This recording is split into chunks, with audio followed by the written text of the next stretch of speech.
Now imagine that same feeling, but you're not in a car. You're flying at 350 miles per hour in a fighter plane during World War II over enemy territory. And instead of just being embarrassed when you realize your mistake, you've just handed the enemy their biggest intelligence victory of the entire war.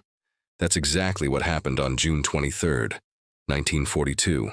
A young German pilot, just 21 years old, elite, experienced, one of the absolute best in the Luftwaffe, makes what seems like a perfect landing.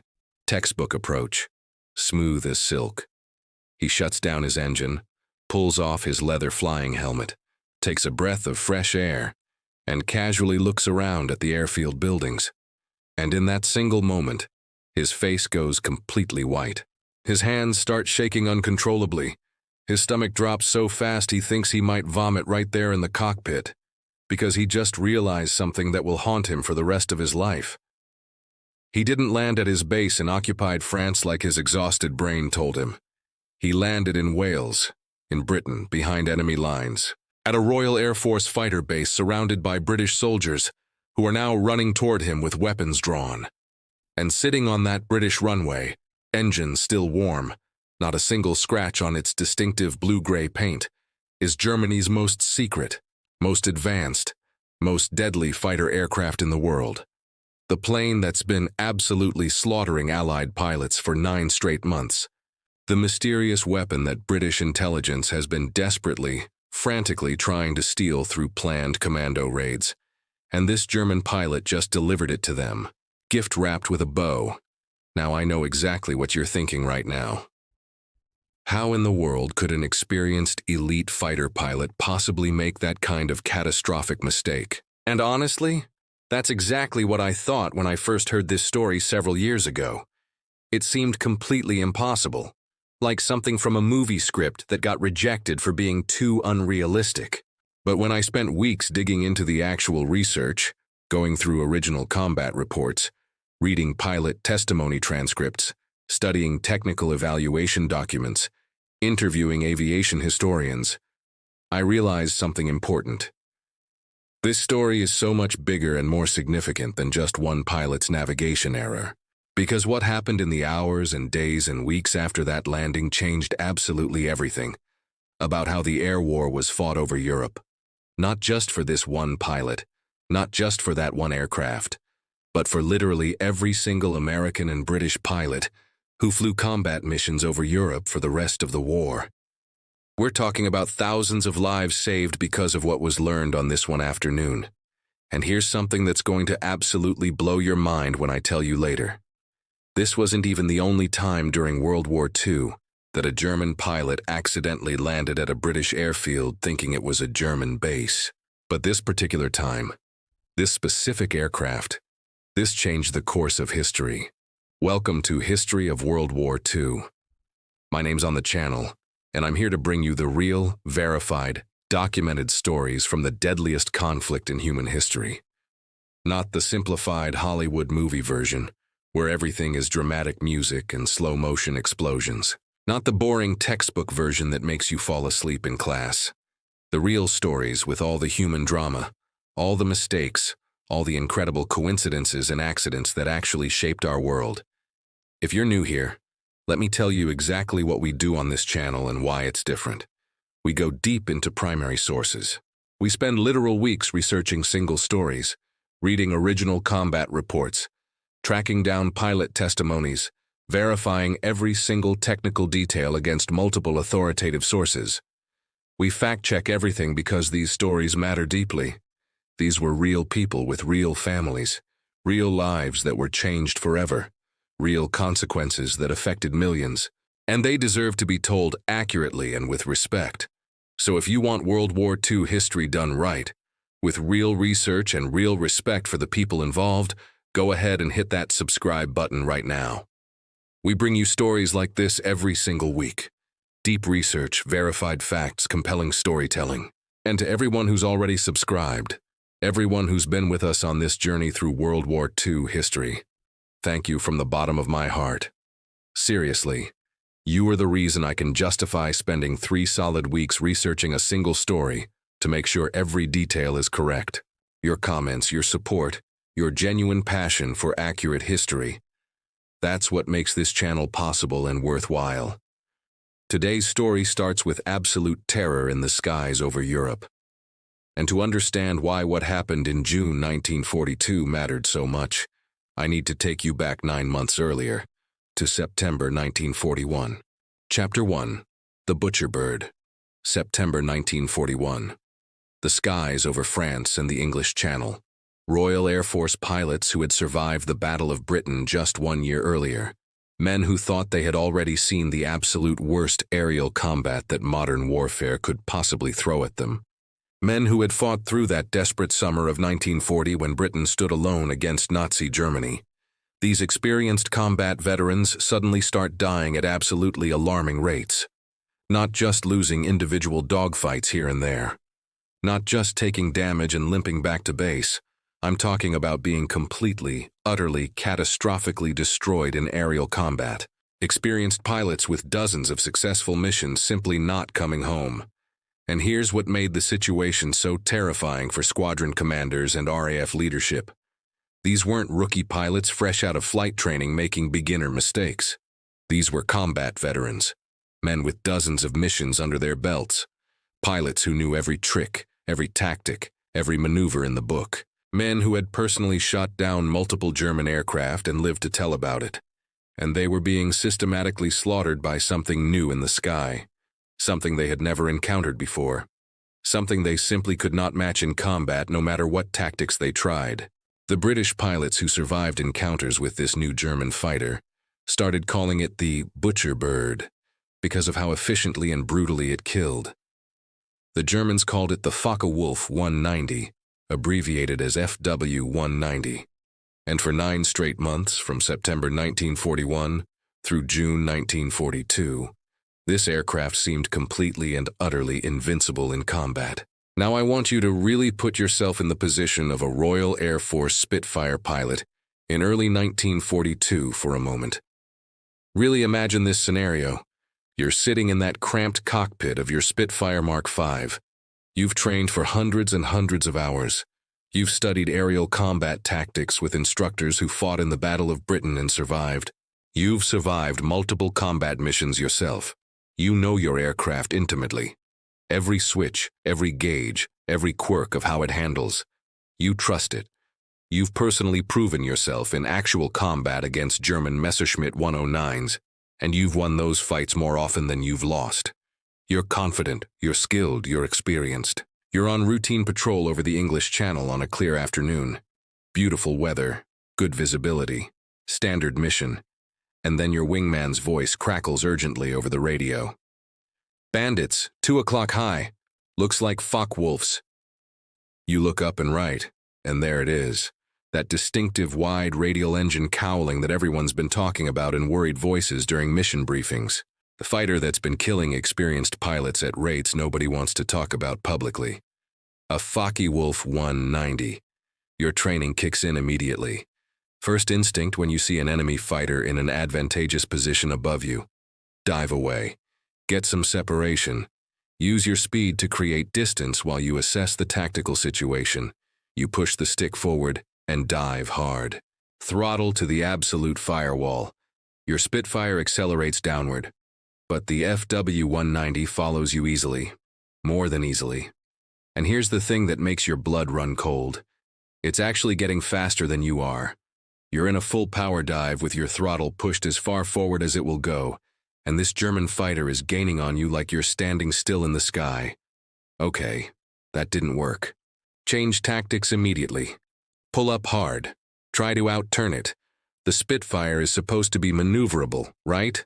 That's what everyone says. British engineering, legendary turning ability. You pull back hard on the stick and bank aggressively left, pulling enough G's that you grunt against the pressure trying to keep blood in your brain. You're in a hard-turning fight now. This should be where the Spitfire shines. The FW-190 snaps into a roll so incredibly fast that you literally cannot track it visually. Your eyes can't keep up with how fast it's moving. By the time you've completed your turn and look around frantically to reacquire visual contact, it's already somehow behind you, settling into your 6 o'clock position, lining up for a killing shot. panic starts setting in now. Real fear. The kind that makes your hands shake on the controls. Climb? Maybe you can outclimb it at altitude where the air is thinner. You pull back on the stick again and start gaining altitude rapidly.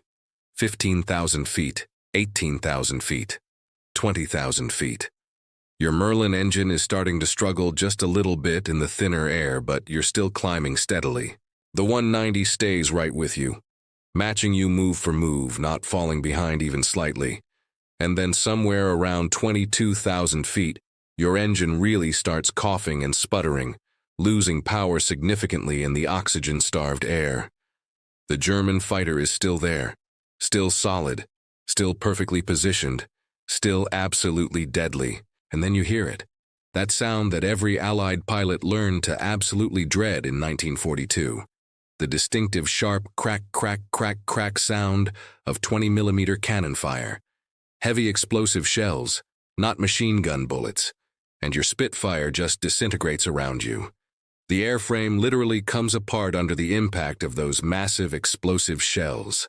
That's not me being dramatic or exaggerating for effect. That's based on actual combat reports from British pilots who somehow miraculously survived encounters with FW-190s in early 1942. And there weren't many survivors to file reports. The pilots described the FW-190's weapons as devastating beyond anything they had ever experienced in aerial combat. One pilot, and I found his actual original combat report in the National Archives, wrote these exact words: "Getting hit by an FW-190's cannons wasn't like getting hit by machine gun fire. It was like getting struck by a bus. Your aircraft didn't just take damage, it just came apart in the air around you." Let me give you the technical specifications so you understand why. The Focke-Wulf 190 carried 4 20mm cannons, 4 separate cannons firing explosive shells. And here's what that meant in practical combat terms. A 2-second burst, just 2 seconds of the trigger pressed from those 4 cannons, delivered more total explosive destructive power than a Spitfire Mark V could generate with 10 full seconds of sustained firing from all 8 of its small, 303 caliber machine guns. Read those numbers again. 2 seconds of FW-190 fire equals 10 seconds of Spitfire fire in terms of destructive power. And in the reality of actual aerial combat, you might only get a 1 or 2 second firing window before your target maneuvers away or you overshoot. Squadron leader Johnny Johnson, who would eventually become Britain's top-scoring fighter ace of the entire war with 34 individual confirmed victories, barely survived his first encounter with an FW-190. This is a man who knew how to fight in the air, a natural pilot with instinctive understanding of aerial combat tactics, someone who would prove himself as one of the absolute best. And here are his exact words from his official combat report, which I'm reading directly from the archived document. "It was faster than our Spitfire Mark V's in level flight and in the dive. It could outroll us with what seemed like contemptuous ease. Its firepower was absolutely devastating. For the first time in the entire war, our fighters were comprehensively outclassed. Not just slightly inferior. Comprehensively outclassed." Let that phrase really sink in for a moment. Comprehensively outclassed. This is Johnny Johnson talking. A man who fought through the Battle of Britain. A man who would end the war as Britain's highest-scoring ace. And he's saying, in an official report that would be read by RAF leadership, that British pilots were now flying genuinely inferior aircraft against an enemy that had suddenly and dramatically leaped ahead in fighter aircraft technology. The statistics told the story in cold, brutal, undeniable numbers that couldn't be explained away or sugar-coated. In the first 6 months of 1942, January through June, RAF fighter losses over France and the English Channel climbed by over 40% compared to the previous 6 months. We're talking about dozens and dozens of experienced, skilled pilots killed or captured. Aircraft losses mounting every single week. Squadron morale plummeting as men watched their friends die. When American pilots started arriving in Britain in late 1942, getting ready to join the air war over Europe with their big, powerful P-47 Thunderbolt fighters, the briefings they received from experienced Royal Air Force pilots were absolutely sobering. Actually, sobering is far too gentle a word for what those briefings were really like. They were genuinely terrifying for men who had never seen combat. The warnings American pilots received were very specific and painted a picture of an enemy aircraft that seemed nearly impossible to defeat in combat. Don't engage the 190 in turning combat below 300 miles per hour. You will lose that fight. Don't try to outroll it. You can't. Don't even try. You'll just die faster. Don't get into a dive competition with it unless you have significant altitude advantage to start with. Don't follow it through clouds. German pilots use cloud cover to reverse direction, and they'll end up behind you before you know what happened. Don't let it get on your 6 o'clock position. Once it's there, you're probably already dead. Don't assume you can escape by just diving away. It dives faster than anything we currently fly. The list of what not to do kept getting longer and longer, with every combat report that came in from the front lines. The list of what actually worked effectively against this German aircraft?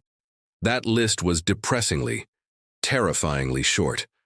Actually, in early 1942, that list was basically completely blank. Nobody had figured out reliable tactics to counter the FW-190's overwhelming advantages.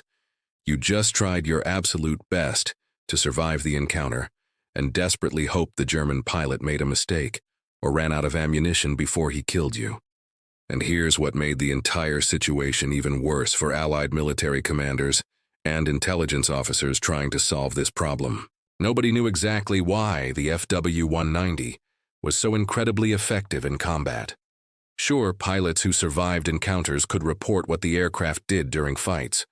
They could describe in vivid, terrifying detail how it moved through the sky, how fast it accelerated in different flight regimes, how quickly it could reverse direction, how absolutely devastating its weapons were when they connected with your aircraft. But actually understanding the specific engineering principles and design features behind those combat capabilities, understanding what made this aircraft so superior at a fundamental technical level, that required something the British simply didn't have and couldn't get through normal means. They needed an actual, intact, fully functional Focke-Wulf 190 that they could examine in exhaustive detail. The problem was obvious and frustrating. Every single FW-190 that had been shot down over Britain during those first 9 months of combat operations had been far too damaged to reveal any useful technical secrets. When you shoot an aircraft down, it crashes at very high speed into the ground or into the ocean. Critical components are destroyed on impact. Complex systems are shattered beyond recognition. The airframe structure is twisted and burned. You can take propaganda photographs of the wreckage to show civilians and boost morale.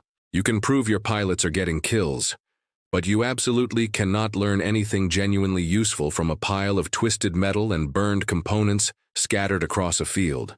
British intelligence was genuinely desperate, and I mean seriously, frantically desperate. They needed an intact FW-190. They needed to understand this aircraft at a fundamental engineering level before more and more Allied pilots died fighting an enemy they didn't fully comprehend. The desperation reached the point where RAF leadership actually developed serious, detailed operational plans to steal an FW-190 directly from occupied France. I'm not talking about vague ideas discussed casually over drinks. I'm talking about actual detailed operational plans with assigned personnel. British commandos would paradrop or land via boat at night near a known German airfield in northern France. They would overwhelm the guards through speed, surprise, and superior numbers.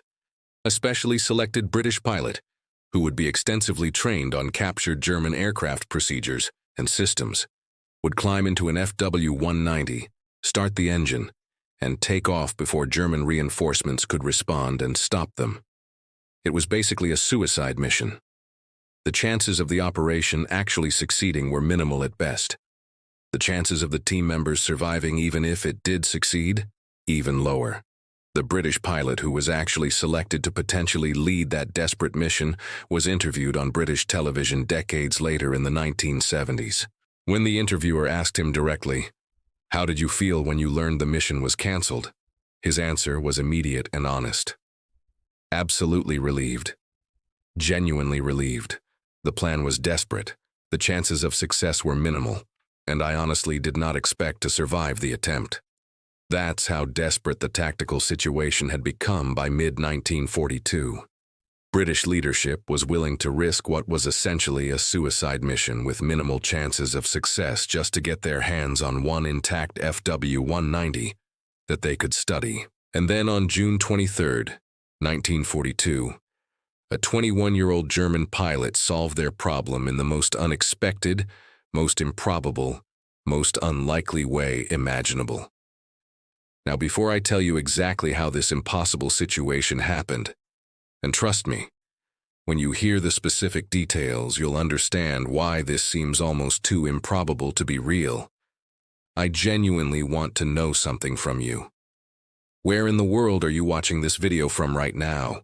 Are you in the United Kingdom, the United States, Germany, Australia, Canada, somewhere else entirely? Drop a comment below and let me know, because I'm genuinely curious about our community here and where everyone is located around the world. And here's another question I'm really curious about. Have you personally heard this story before today? Because what's interesting is that this is actually a pretty well-known story among serious World War II aviation enthusiasts and historians.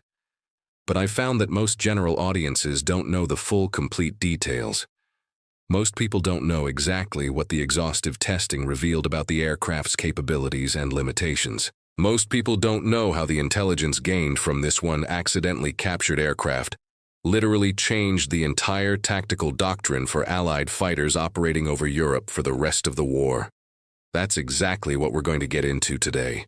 The full, complete story with all the fascinating details. Everything I personally discovered during 3 weeks of intensive research going through primary sources. And if you're enjoying this so far, if you're thinking to yourself, okay, this is exactly the kind of detailed, well-researched World War II history I'm looking for on YouTube, please do me a quick favor and hit that like button right now. It genuinely helps the algorithm show this video to more people who care about real, accurate history told properly. Now let's talk about the specific pilot who made this catastrophic mistake. Because understanding exactly who he was and what his background was matters significantly to this story. Chapter 2, The Elite Pilot. Oberleutnant Armin Faber, 21 years old in June 1942. And I need you to understand something absolutely crucial here, because it's critically important for everything that comes next in this story. This was not some incompetent rookie pilot fresh out of flight school who panicked during his first real combat mission.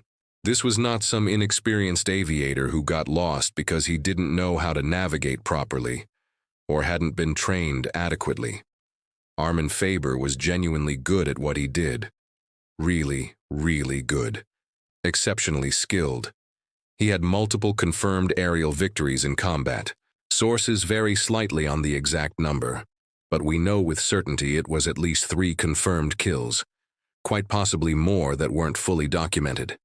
He was a respected and trusted member of Jägerschwader II, abbreviated in German military terminology as JG2, which was also known by its honorary title as the Richthofen Fighter Wing. Let me explain what that unit name actually means and why it mattered in the German military hierarchy, because it's significant. This particular fighter wing was literally named after Manfred von Richthofen, the legendary Red Baron of World War I fame, Germany's highest-scoring ace of that entire war, with 80 confirmed aerial victories. A genuine national hero whose name was known by every German citizen. Having your fighter wing named after the Red Baron was the Luftwaffe's way of publicly saying, "This is our elite unit. This is where the absolute best pilots in the entire Air Force fly. This is the unit that upholds the highest traditions of German military aviation." The Luftwaffe had literally thousands of fighter pilots serving in dozens of different units in 1942. Only the absolute top tier of pilots, the genuine cream of the crop, flew with prestigious units bearing legendary names like Richthofen. The selection process to get into these elite units was genuinely rigorous and demanding. The training was intensive and brutal, designed to weed out anyone who wasn't absolutely exceptional. The combat missions were frequent and incredibly dangerous. If you flew with JG2, you weren't just competent or good. You were exceptional among exceptional pilots. Armin Faber had been personally trained by experienced combat veterans who had fought in the Battle of Britain, in the earlier campaigns over France, in the brutal air battles of the early war years. He had personally flown dozens of combat missions over the English Channel against British fighters. He knew the terrain intimately from repeated exposure. He thoroughly understood the navigation landmarks that pilots used for orientation. He had proven himself repeatedly in actual combat situations where a single mistake, a single moment of hesitation or poor judgment meant instant death. This was absolutely not a man who made careless mistakes. This was not a pilot who approached flying with anything less than complete professionalism and meticulous attention to every detail, which is exactly why what happened on June 23, 1942, is so important to understand properly. Because if this kind of catastrophic navigation error could happen to Armin Faber, an elite pilot, an experienced combat veteran, a member of a prestigious fighter wing, then it could theoretically happen to literally anyone flying combat missions under similar conditions. Let me paint you the complete picture of that specific day, using details reconstructed from combat reports, weather records, and extensive post-war interviews. June 23, 1942.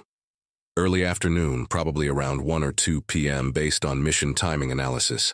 Weather conditions over the English Channel are fairly typical for June in that region. Scattered clouds at various altitudes creating patchy coverage. Areas of clear blue sky between cloud layers. Generally reasonable visibility at higher altitudes above the clouds, but significantly reduced visibility near cloud level, where moisture in the air creates haze. The mission is standard for German operations in mid-1942. A fighter sweep over the English Channel and southern coastal areas of England. German bombers are conducting attacks against coastal targets and shipping in Britain.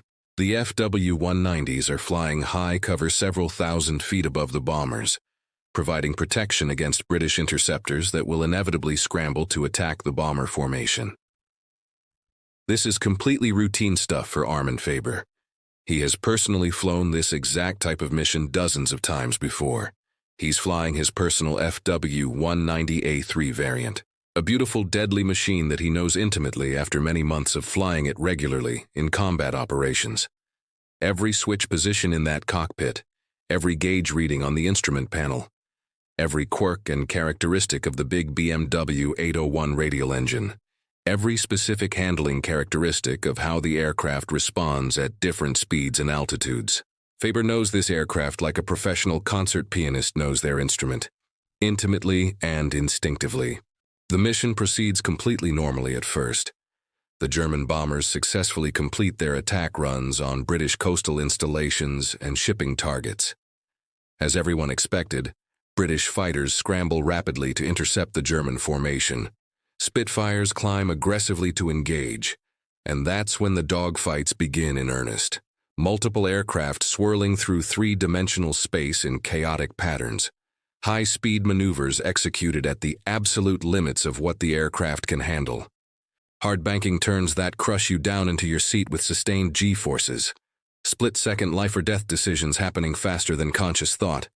Armin Faber engages British Spitfires in combat. He gets into an intense, violent dogfight. The kind of desperate fight that pushes both aircraft and pilot to their absolute physical limits. Rolling scissors maneuvers where both aircraft are trying desperately to gain positional advantage through a rapid series of opposing rolls. Hard-turning fights where you're pulling 4, 5, maybe 6 Gs in the tightest possible turns. Vertical maneuvers climbing and diving through thousands of feet of altitude in just seconds. And somewhere during that chaotic, disorienting, physically exhausting engagement, something goes subtly wrong in Faber's spatial awareness and orientation. He becomes disoriented. Now I want to stop here for just a moment because this is where many people think to themselves, how could this possibly happen?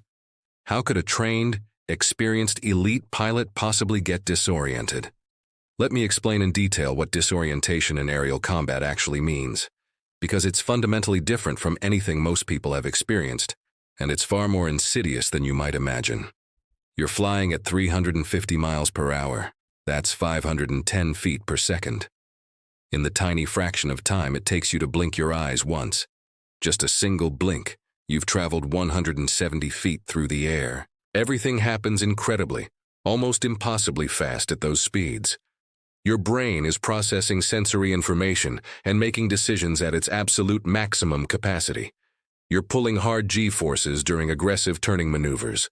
4 Gs, 5 Gs, 6 Gs in the tightest combat turns. At 6 Gs of sustained force, you effectively weigh 6 times your normal body weight. If you normally weigh 170 pounds, you now effectively weigh over 1,000 pounds. Your arms feel impossibly heavy like lead weights. Your head feels like it weighs 50 pounds. Just moving your head to check your 6 o'clock position behind you requires serious physical effort against the G-forces. The G-forces are actively draining blood from your brain downward toward your feet because of centrifugal force. Your vision starts to tunnel as blood flow to your eyes decreases. You lose peripheral vision first, seeing only what's directly in front of you through an increasingly narrow cone. Your brain isn't getting enough oxygenated blood. If you pull too many Gs for too long without proper breathing techniques to maintain blood pressure, you'll lose consciousness completely. G-low-C. G-induced loss of consciousness. It happens fast and without any warning. Your inner ear, the biological system that normally tells you which way is up, which way is down, how you're oriented in three-dimensional space, becomes completely confused and unreliable when you're spinning rapidly through 3 dimensions while simultaneously pulling sustained G-forces. The semicircular canals in your inner ear detect rotation and acceleration, but they can absolutely be fooled during the complex aerobatic maneuvers of aerial combat. Add in patchy cloud cover at different altitudes that obscures the natural horizon line. When you're flying above the clouds, you see blue sky, but which direction is actually up? When you're flying between cloud layers, you might see sky above you and clouds below, which can create powerful optical illusions that you're flying straight and level when you're actually in a steep bank. The sun, which pilots in 1942 used extensively for navigation since they didn't have GPS. They didn't have reliable radio navigation aids installed in fighters. They didn't have any of the technological tools we take completely for granted today. The sun can give you completely false directional cues if you've lost track of your actual heading during intense combat maneuvers. In one particularly aggressive defensive maneuver against a pursuing Spitfire, trying desperately to shake the British fighter off his tail, Faber executes what his exhausted brain interprets as a 90-degree turn. It's actually much closer to 180 degrees, a complete reversal. He's now flying almost the exact opposite direction from what his conscious mind believes. But here's the absolutely critical thing to understand. He doesn't realize this has happened. His brain, flooded with adrenaline, exhausted from sustained high-intensity combat, oxygen-deprived from the G-forces, processing vast amounts of information at maximum capacity. His brain unconsciously fits the visual information he's seeing into the pattern and expectations it holds. Confirmation bias operating at a fundamental survival level. The magnetic compass mounted in his cockpit is gyrating wildly, spinning almost uselessly from all the hard maneuvering. The magnetic compass in a 1942 fighter aircraft wasn't gyro-stabilized the way modern instruments are. During hard turns, rapid rolls, violent aerobatic maneuvers, it spun around almost randomly. It was genuinely unreliable for precise navigation during or immediately after combat. Every pilot knew this from training and experience. They simply didn't trust the compass readings during dogfights. The combat engagement ends. The British Spitfire that was pursuing Faber has either been damaged, run critically low on fuel, or broken off to engage a different target. Faber finds himself suddenly alone in the sky. Time to head home to base. He's physically and mentally exhausted. His flight suit is completely soaked with sweat. His heart rate is probably 150, maybe 160 beats per minute. His hands have that slight tremor that comes from sustained adrenaline flooding your system. His entire body is flooded with stress hormones. His brain is simultaneously trying to process what just happened in combat while also trying to figure out where he currently is and how to navigate home safely. He looks down through a gap in the patchy clouds. He sees green countryside stretching out below, an airfield, the coastline visible somewhere in the distance, though cloud cover obscures exactly where it is. And absolutely everything his exhausted, adrenaline-soaked, oxygen-deprived brain is currently processing fits perfectly into the pattern he expects to see based on his mental model. Green countryside. That's exactly what northern France looks like from 15,000 feet altitude. An airfield? There are German military airfields scattered all over northern France and the occupied territories. The coastline in the distance? He must be somewhere near the French coast, approaching from the north after successfully flying back across the English Channel during the combat engagement. His fuel gauge is reading quite low. He's been airborne for well over an hour now, much of that time at combat power settings which burn fuel very rapidly. Landing and refueling is the logical, sensible, correct decision for any pilot in his current situation. In Armin Faber's mind, based on absolutely all the information his brain is currently processing, he's looking down at a German-occupied airfield somewhere in northern France. He has personally done this exact approach dozens of times before after combat missions. It's routine, it's normal, it's completely safe. He's actually looking down at Royal Air Force Pembrey in South Wales, Britain, and he's about to execute what will become the single most consequential landing of the entire Second World War. Chapter 3. The Landing. Royal Air Force Pembrey, South Wales, Britain, June 23, 1942, early afternoon. The air raid sirens at Pembrey aren't currently sounding. There's no reason for them to sound at this moment. There's no raid in progress, no formation of German bombers showing up on radar screens approaching the area from across the channel. It's a relatively quiet day by wartime standards. Normal operations continuing, routine training flights, maintenance work being performed on parked Spitfires. But RAF personnel are always alert, always vigilant. This is 1942. Britain is still very much fighting for survival. German aircraft could appear with relatively little warning despite radar coverage. Constant vigilance is ingrained, automatic, non-negotiable. Some RAF spotters are performing routine observation duties, methodically scanning sections of the sky with binoculars. It's genuinely tedious work. Hours and hours of seeing absolutely nothing except occasional friendly aircraft, sometimes spotting returning RAF fighters from patrol missions. And then one of them sees something that makes his blood run cold. Aircraft approaching from the south. Multiple people immediately turn their attention in that direction. Where exactly? How many aircraft? What type? Single aircraft, single-engine fighter, radial engine configuration. Someone else picks up the approaching aircraft through binoculars, focusing intently, trying to identify it against the afternoon sun's glare. Bloody hell, that's a Focke-Wulf. That's definitely a 190. Now this should immediately trigger instant panic and emergency responses. This should trigger air raid sirens screaming, anti-aircraft gun crews sprinting to their weapons, everyone on base taking cover and preparing for imminent attack. A German fighter approaching a British airfield should mean combat is about to happen. But something about this particular aircraft's approach seems fundamentally wrong, completely inconsistent with an attack profile. It's not diving aggressively from altitude in a manner consistent with a strafing attack. It's not approaching at maximum speed the way you would for a hit-and-run raid. It's not exhibiting any of the characteristics or behaviors you would expect from an enemy aircraft preparing to attack ground targets. Instead, it's flying a completely standard circuit pattern. Exactly what you would fly if you were preparing to land at your own home airfield after a routine mission. He's lining up on our runway, someone says, his voice absolutely filled with disbelief. I think this German pilot is actually going to try to land here, on our airfield. Other RAF personnel are rapidly gathering now, watching this absolutely impossible situation unfold in real time. Officers are frantically trying to decide the correct course of action.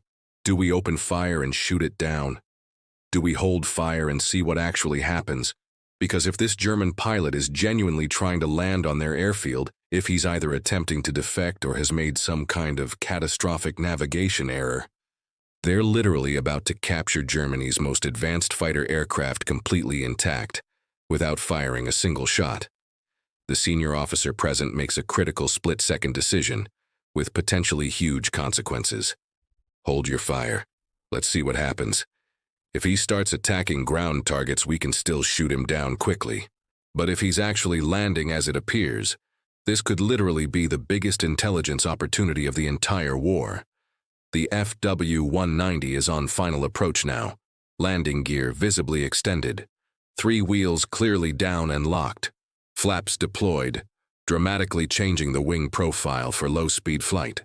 Airspeed steadily decreasing to proper landing configuration. The distinctive deep sound of the big BMW 801 radial engine throttling back to idle power.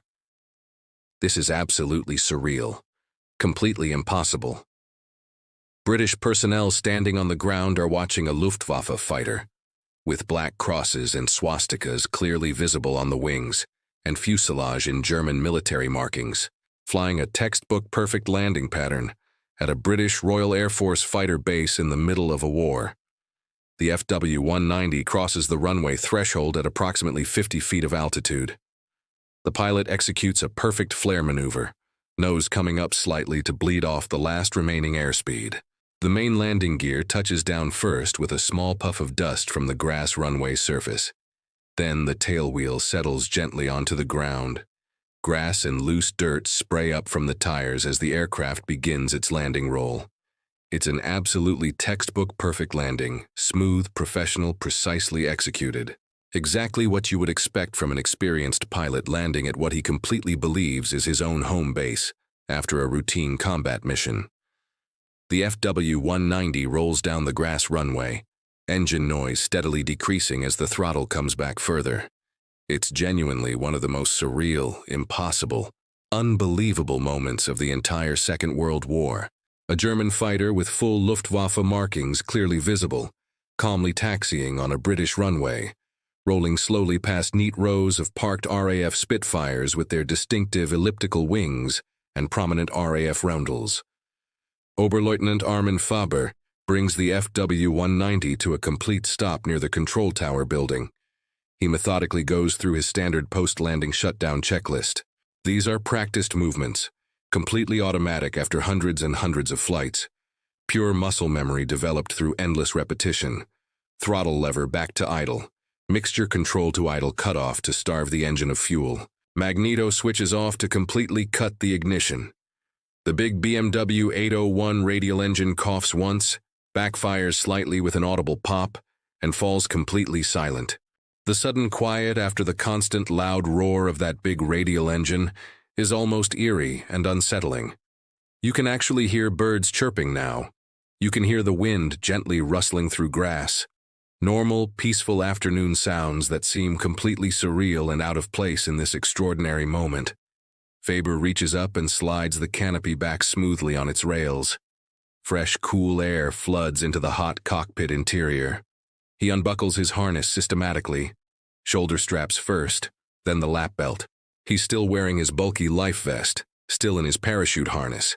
He stands up carefully in the cockpit, stretching slightly. Extended combat is physically exhausting in ways that are hard to describe.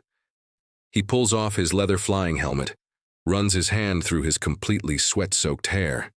He looks around casually at the various buildings surrounding the airfield. Something is nagging at the back of his mind. Something feels subtly not quite right about this place. This doesn't look exactly like he expected. But he's personally been to so many different airfields scattered across occupied France during the past year of operations. Maybe this is just one particular base he hasn't visited recently. Maybe he's simply misremembering what this specific airfield looks like. His brain is genuinely tired. Intense combat does that to you, makes you doubt your own memory. And then he actually sees them clearly. Aircraft parked on the flight line. But they're not Messerschmitt 109s. They're not Focke-Wulf 190s, they're Spitfires. British Spitfires with distinctive RAF roundels. Those red, white, and blue concentric circles, clearly visible on the wings and fuselage. He sees men running toward him rapidly from multiple directions. But they're not wearing Luftwaffe gray uniforms. They're wearing RAF blue. He hears loud voices shouting urgently, in English, not German, English. And in that single horrible stomach-dropping world-ending instant, Oberleutnant Armin Faber understands with absolute clarity exactly what he has done. According to multiple detailed eyewitness accounts from British personnel who were physically present that day, accounts I've read from archived interviews and written statements, Faber's face went absolutely white in an instant. The color drained from his skin so completely that one witness said he looked like he'd literally seen a ghost. Another witness said he genuinely thought the German pilot might actually faint right there in the cockpit. Faber's hands started shaking so badly that he could barely maintain grip on the cockpit rail. Despite his shock and horror, Faber's extensive training kicks in automatically. Maybe he can still somehow escape this situation. Maybe he can restart the engine quickly and take off again before the British personnel can physically stop him or disable the aircraft. His shaking hands are fumbling desperately with the ignition switches, trying to restart the BMW 801 engine. The electric starter motor grinds loudly, laboriously turning the large three-bladed propeller. The engine coughs weakly, almost catches for a moment. Faber frantically adjusts the mixture control, desperately tries again. The propeller turns again. The engine sputters, but it's not catching properly. The engine is completely cold now. It's not going to start quickly from a cold state. And even if it miraculously did start, RAF personnel are already surrounding the aircraft in force.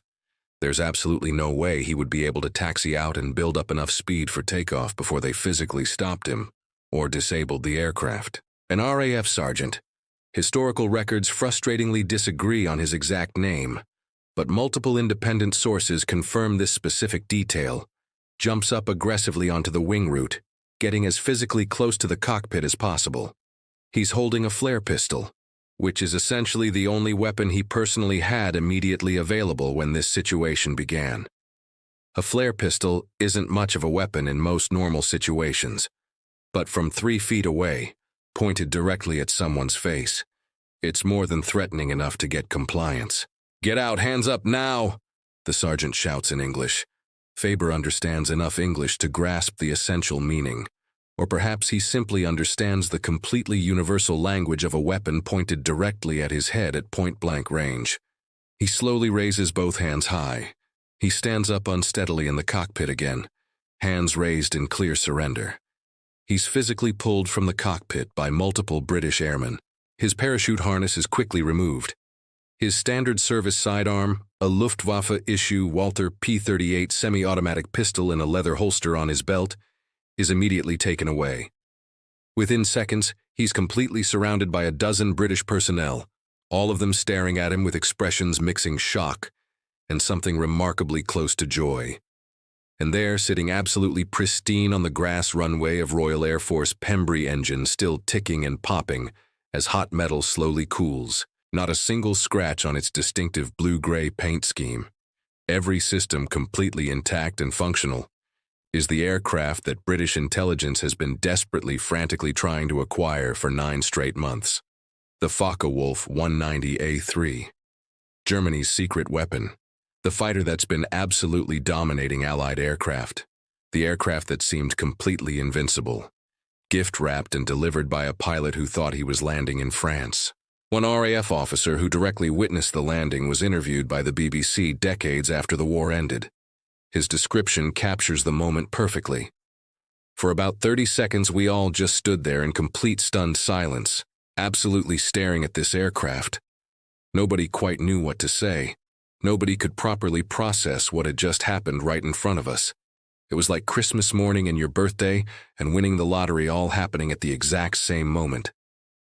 Within 5 minutes, armed guards had completely surrounded the FW-190 in a tight protective cordon. Within 10 minutes, the base commander was on the telephone to RAF Fighter Command Headquarters, his voice actually shaking with excitement. Within 15 minutes, urgent encrypted messages were being transmitted through military channels. Within 30 minutes, Air Chief Marshal Sholto Douglas was personally issuing direct orders. I want that aircraft at Farnborough immediately. This is absolute top priority. And Armin Faber was being escorted to an interrogation room, probably thinking about consequences far worse than just a stern conversation with his commanding officer. Because in Nazi Germany, this kind of catastrophic mistake could potentially get you executed. I need to pause the story here, because I want to ask you something directly. If you were running British intelligence in June 1942, and you had just been handed Germany's most advanced fighter aircraft completely intact, what would be the very first thing you would want to know about it? What would you prioritize testing first? Think about that for a second. And drop your answer in the comments below because I'm genuinely curious what you would prioritize. And while you're down there in the comments section, let me ask you something else. Are you currently subscribed to this channel? Because if you're still actively watching after 24 minutes, if you've made it this far into this video, you clearly genuinely care about detailed, well-researched World War II history told properly, with respect for the people involved. So please hit that subscribe button if you haven't already. We bring you stories exactly like this every single week. Deep research using primary sources, verified facts, compelling storytelling. Now here's what you need to understand about what happened next. The British didn't just test this aircraft for their own benefit and keep the information secret. They actively shared everything they learned with the Americans. And what the Americans ultimately discovered when they got to fly it themselves changed how they fought the entire air war over Europe. But first, let's talk about what the British found out during their initial testing. Chapter 4. British Testing. Within 48 hours of Faber's catastrophic landing, the FW-190 had arrived at the Royal Aircraft Establishment at Farnborough. Now, if you don't know what Farnborough actually was, let me explain briefly. This wasn't just another ordinary airfield. This was Britain's premier aviation research and testing facility. The absolute best aviation engineers in the entire country worked here. The most skilled and experienced test pilots. The brightest minds in aviation science and aeronautics. This was where cutting-edge aviation technology was systematically developed, rigorously evaluated and perfected. And they were about to get unrestricted access to Germany's most secret fighter. Air Chief Marshal Sholto Douglas didn't just casually suggest the aircraft should be examined.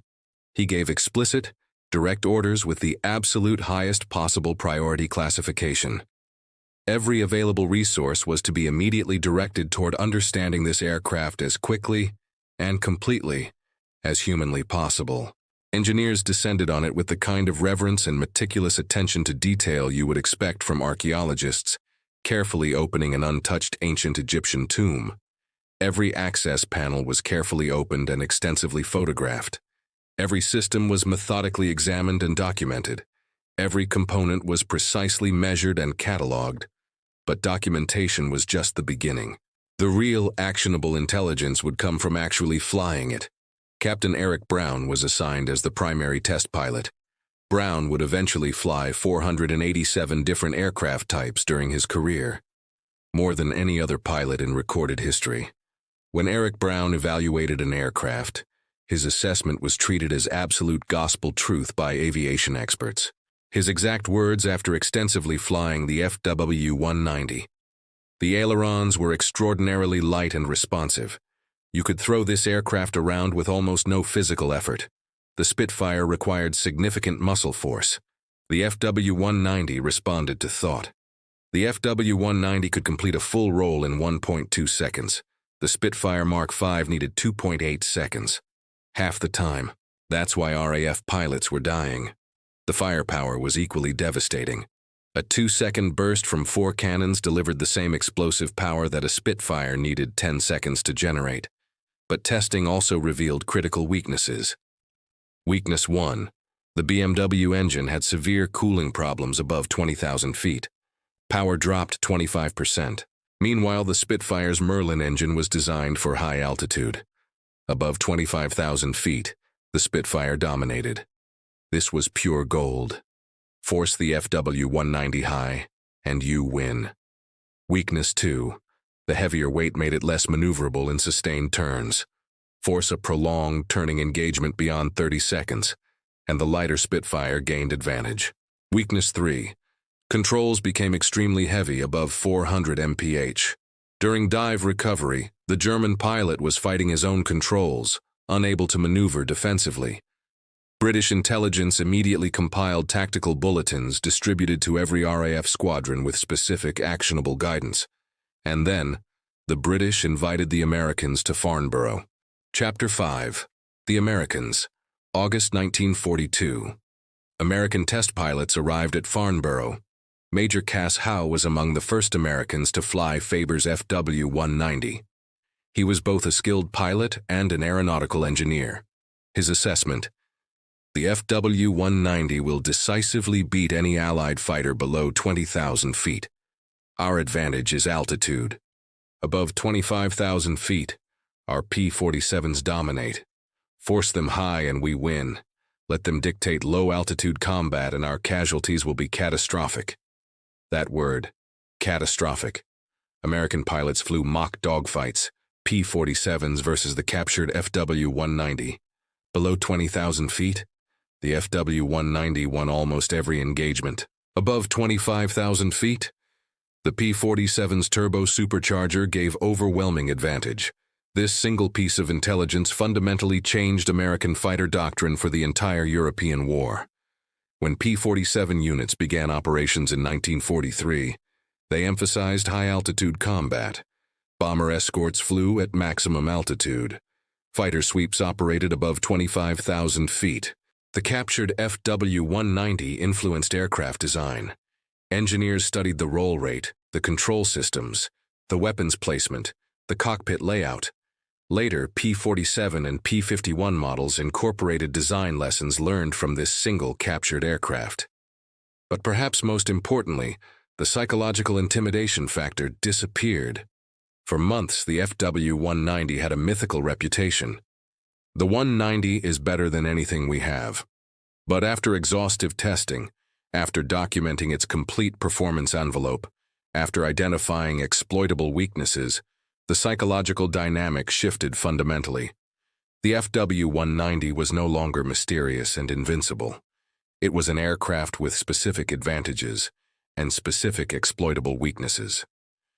Tactical bulletins explicitly stated, "This aircraft can be defeated. Here is exactly how." That message transformed how pilots approached combat. If you've made it 40 minutes into this video, you're exactly who I make these videos for. You care about real history with full details and human elements, and that means the world to me. Researching stories like this takes weeks. I spent 3 weeks on this specific video, reading combat reports, tracking down pilot testimonies, verifying every fact against multiple sources. Many people complain that AI-generated content is ruining YouTube history, that everything sounds robotic and lacks humanity. They're right. There's lazy content everywhere. That's not what we do here. Every script is researched from primary sources. Every detail verified. Every story told with the respect these real people deserve. So if you appreciate that, hit that like button. Share this video. Subscribe if you haven't already. Now let's talk about how this intelligence changed the actual war. Chapter 6. The Tide Turns. By late 1943, the tactical situation over Europe had changed dramatically. American P-47s and P-51s were engaging FW-190s at high altitudes, where Allied fighters held decisive advantage. RAF Spitfire Mark 9s with upgraded engines were competitive across most altitudes. The kill ratios began shifting decisively in Allied favor. German pilots noticed. Oberleutnant Joseph Priller, an FW-190 ace with over 100 victories, wrote in his journal, "American pilots have clearly studied our aircraft. They know not to follow us into rolling scissors. They force us high where our engines labor. They've learned." That's extraordinarily revealing. The Allies had learned by actually flying a captured FW-190. Faber's aircraft remained at Farnborough throughout the war. When new variants appeared, Allied intelligence immediately compared them to the original. Understanding German designers were fixing the high-altitude problem. After the war, historians attempted to calculate the actual impact. Captain Eric Brown wrote, Faber's navigation error gave Allied intelligence the Rosetta Stone for understanding German fighter design. Every advantage was documented, every weakness exploited. That single aircraft probably saved more Allied lives than any other intelligence coup of the war. Consider what that means. Every American pilot who used high-altitude tactics successfully, that knowledge came from testing Faber's aircraft. Every British pilot who understood sustained turning combat tactics, that came from flying the captured fighter. How many pilots survived because they had information the enemy assumed was secret? We'll never know exactly, but the impact was real and strategically significant. Chapter 7. Consequences. When German intelligence learned what happened, the reaction was predictable. Disbelief, shock, fury. One Luftwaffe officer said, "For months we tried to capture a Spitfire Mark 9. We planned operations. The British didn't have to plan anything. We delivered our best fighter to them." Faber was immediately classified as a POW and shipped to Canada. Initial reports suggested possible court-martial if Germany won, but later assessments were more measured. Combat disorientation was real.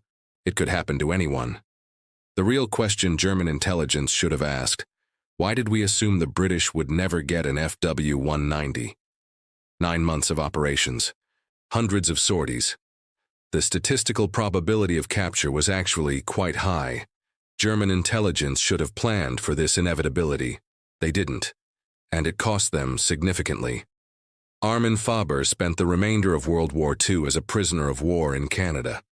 He was treated according to Geneva Convention standards.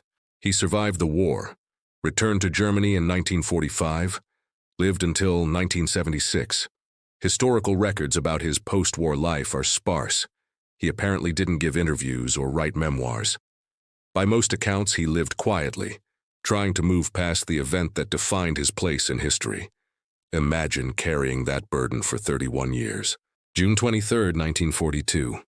One aircraft, one disoriented pilot, one catastrophic navigation error made during a few chaotic minutes over the English Channel, and the entire air war over Europe changed in fundamental, irreversible ways. The Focke-Wulf 190 could have remained Germany's decisive trump card for years, a mysterious, seemingly invincible fighter that continued dominating through superior performance and psychological intimidation. Instead, it became the most thoroughly documented enemy aircraft of the entire war. Allied pilots systematically studied it. Engineers meticulously analyzed every component. Tacticians methodically developed specific counters to every advantage it possessed.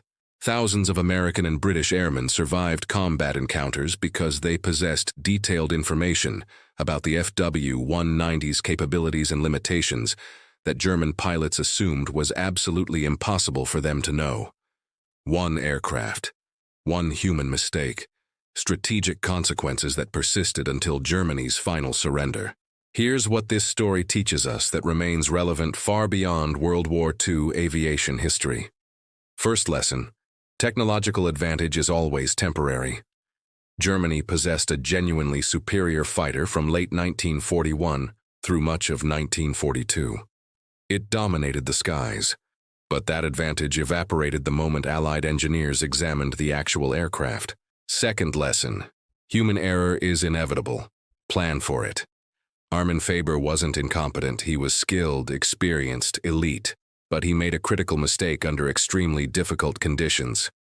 German intelligence should have assumed this would eventually happen and planned accordingly with next-generation development.